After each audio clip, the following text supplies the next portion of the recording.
This is what everything looks like in S-Log3. And this is now what it looks like with my first attempt. I'm color grading. Y'all, it's official.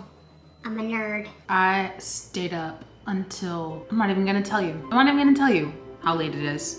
Or how early in the morning it is. Researching manual settings, S-Log3, and color grading for the Sony ZV-E1. I'm happy to report that I have been successful, but it is super late and I'm going to need to get some sleep. But I thought I'd share with you guys some of the things I've discovered. I'll start by saying that up until this point, I thought that I would just be coasting on auto settings. The footage that comes out of this camera is really, really awesome.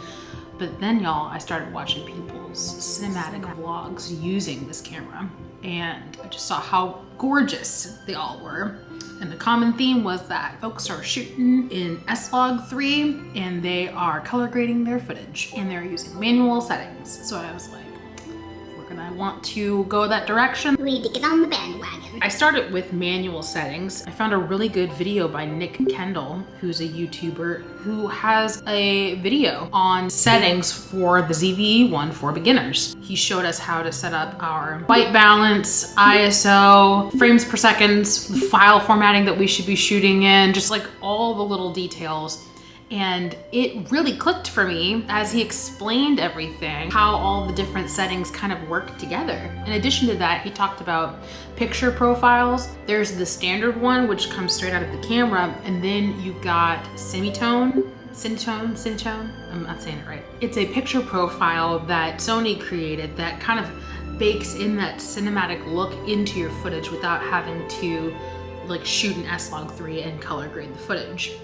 And he explained that while that was good, the most optimal scenario that you can be in is shooting an S-Log3. He talked about the detail and the 10-bit, the quality of the footage and the vibrancy of the footage. You'd really be able to see that if you shot an S-Log3, which is a flat profile.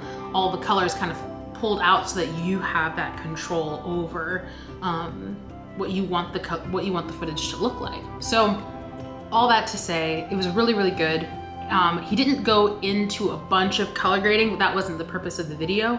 So I got my camera set up and then jumped over to another YouTuber named Tyler Stallman, and he had a really cool video on how to color grade in Final Cut Pro, and took a little mini crash course.